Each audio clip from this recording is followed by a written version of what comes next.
Chers frères et sœurs, bonjour et très bon dimanche, 6e dimanche de Pâques. Alors, nous nous trouvons dans le bureau d'accueil du 17 rue de Tocqueville, parce que je voudrais vous faire quelques annonces en ce dimanche. 3 annonces qui elles-mêmes se dédoublent, ça fait 6 points. Concernant l'accueil d'abord, concernant les messes, concernant la préparation à la Pentecôte. Concernant l'accueil, je voudrais d'abord remercier Anne-Marie, Sylvie, Katia, Laurence et aussi Marie-Jo qui coordonnent le service d'accueil puisqu'elles ont commencé à refaire l'accueil ici même à ce bureau et le continueront la semaine prochaine, 4 jours dans la semaine, à savoir mardi, mercredi, vendredi et samedi. On saute le jeudi qui est le jeudi de l'Ascension. Merci donc à elle de reprendre ce service qui va nous permettre à nous les prêtres, et c'est le deuxième point pour l'accueil, d'assurer un accueil dans l'église le soir comme nous le faisions jusqu'à présent, enfin jusqu'à le début du confinement, à savoir là aussi du mardi au vendredi, mais à l'exclusion du jeudi pour cette semaine, de 18h15 à 19h15, un accueil dans l'église, à la fois pour parler ou pour se confesser. Et cet accueil avec les prêtres se fera en même temps que nous exposerons le Saint-Sacrement. Voilà, première préparation à l'Eucharistie célébrée, ça sera l'Eucharistie adorée. Justement, deuxième grand point, celui des messes. Comme vous le savez, à l'heure où je vous parle, nous n'avons pas de jour précis de reprise des messes publiques. Et donc nous attendons, comme vous, voilà, les décisions qui seront prises. Simplement, il faut, je pense, être prêt pour la Pentecôte, sans certitude, mais voilà, être prêt, ce qui veut dire plusieurs choses. D'abord, nous avons calculé que d'après les exigences qui seront sans doute données, nous pourrions accueillir dans l'église, pour les messes donc célébrées, environ 120 personnes.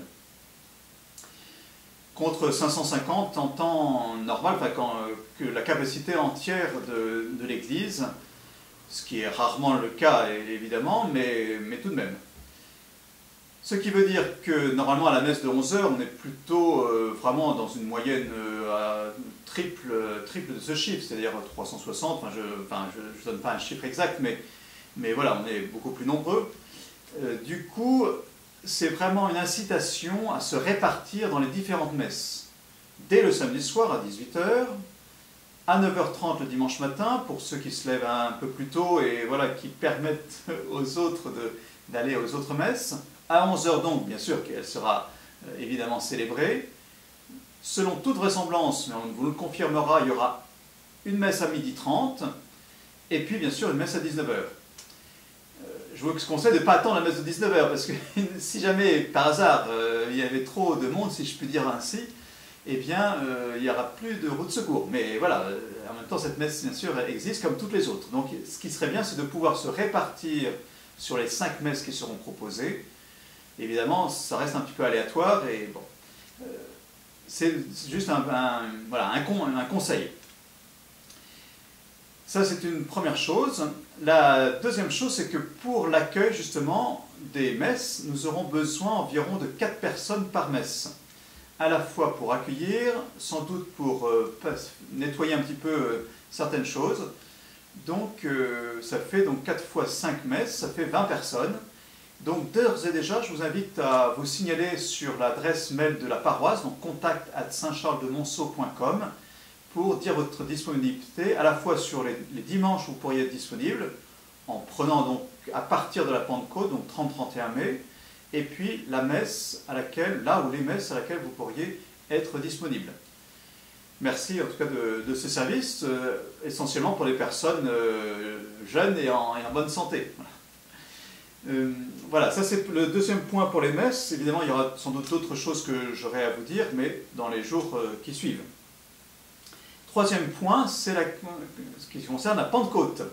Voilà, vous avez entendu dans l'évangile de ce jour, Jésus qui parle à ses disciples et qui dit « Le Père vous donnera un autre défenseur qui sera pour toujours avec vous, l'Esprit de vérité, lui que le monde ne peut recevoir, car il ne le voit pas et ne le connaît pas. Vous le connaissez, car il demeure auprès de vous et il sera en vous. » Voilà, vous le connaissez, il sera en vous.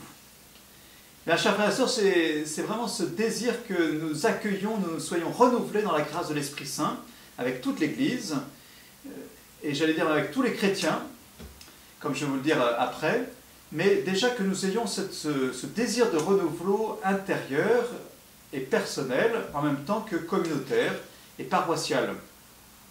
Pour ce faire, je vous proposerai donc une retraite en ligne avec les vidéos, comme nous le faisons actuellement.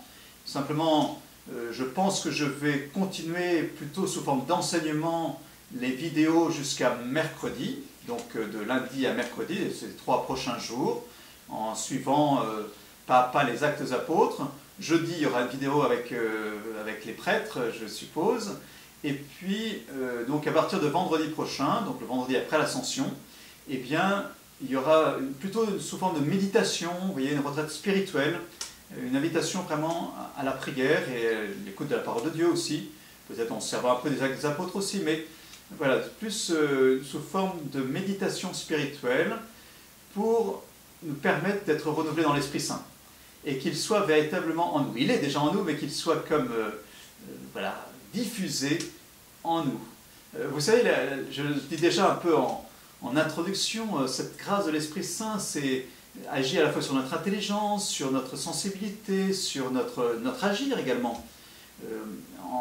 C'est pas exhaustif ce que je vais dire, mais vous savez bien qu'au niveau de notre intelligence, par exemple, la parole de Dieu, justement, avec les grâces à l'Esprit Saint, elle n'est pas simplement un texte, elle devient une parole vivante qui s'adresse à nous. Et le Seigneur nous adresse à nous pour nous dire combien il nous aime personnellement, d'un amour absolu. C'est ça la grâce de l'Esprit Saint. C'est de comprendre qu'on passe simplement d'un message qui parlerait de Dieu ou de Jésus à le visage même de Jésus qui est révélé, qui nous est révélé. Il s'agit aussi sur notre sensibilité, sur notre mémoire. Nous passons des souvenirs à vraiment un mémorial qui rend présent Dieu, le Christ. Et puis, ça agit aussi sur notre peur, comme les apôtres qui sont enfermés, mais là, par crainte, et qui vont avoir cette audace et cette assurance. Voilà, passer de la crainte, côté timoré, sans doute un peu complexé de notre société française, voilà, à une côté, au contraire, plein d'assurance, en Dieu, dans l'esprit. Et puis ça agit aussi sur notre agir, notre action, notre volonté. Voilà, vraiment être transformé de l'intérieur. Alors, pour ce faire, donc, cette retraite, donc, du vendredi de l'Ascension jusqu'à samedi, veille de Pentecôte, et justement, c'est le deuxième point que je voudrais voir avec vous, le samedi veille de Pentecôte, donc le 30 mai, il y a organisé donc, par le Vatican, et pas simplement, par l'association Charis, qui est un peu la branche du renouveau dans l'Église catholique, mais aussi avec des protestants, des chrétiens de différentes confessions donc, chrétiennes, eh bien, une grande veillée de Pentecôte qui sera diffusée par Internet, bien sûr, et dans le monde entier. Du coup, le créneau horaire de Rome, mais qui est le même à Paris, eh bien, c'est 22 heures. Donc, réservé, si je puis dire, une grande veillée, 22 heures, samedi 30 mai, par visioconférence, si je peux dire ainsi. Vous allez avoir sur le lien l'adresse du site qui vous permet d'accéder à cette grande veillée. Et puis, avec tous les à côté, à partir de ce lien, vous allez pouvoir voir et peut-être vous préparer aussi. En tout cas, je pense que ça pourrait être vraiment un très beau moment. Je le souhaite, je vais le découvrir aussi avec vous. Et ce qui est important, voilà, c'est que nous vivions cette retraite ensemble, que nous soyons en province, que nous soyons déjà à Paris, que nous soyons fidèles laïcs, que nous soyons prêtres. Alors prions vraiment les uns pour les autres. Et je vous propose de terminer justement en nous tournant, si je puis dire, vers la Vierge Marie pour ce mois de mai, lui confier justement le monde, la grâce de diffusion et d'effusion de l'Esprit Saint, sachant que la Pentecôte sera justement le 31 mai, qui normalement est la fête de la visitation de la Vierge Marie, que la Vierge Marie vienne nous visiter et nous renouveler dans la grâce de l'Esprit Saint, l'Esprit qui a tressailli dans le cœur d'Élisabeth. Demandons-lui en toute confiance. Je vous salue, Marie, pleine de grâce. Le Seigneur est avec vous. Vous êtes bénie entre toutes les femmes, et Jésus, le fruit de vos entrailles, est béni.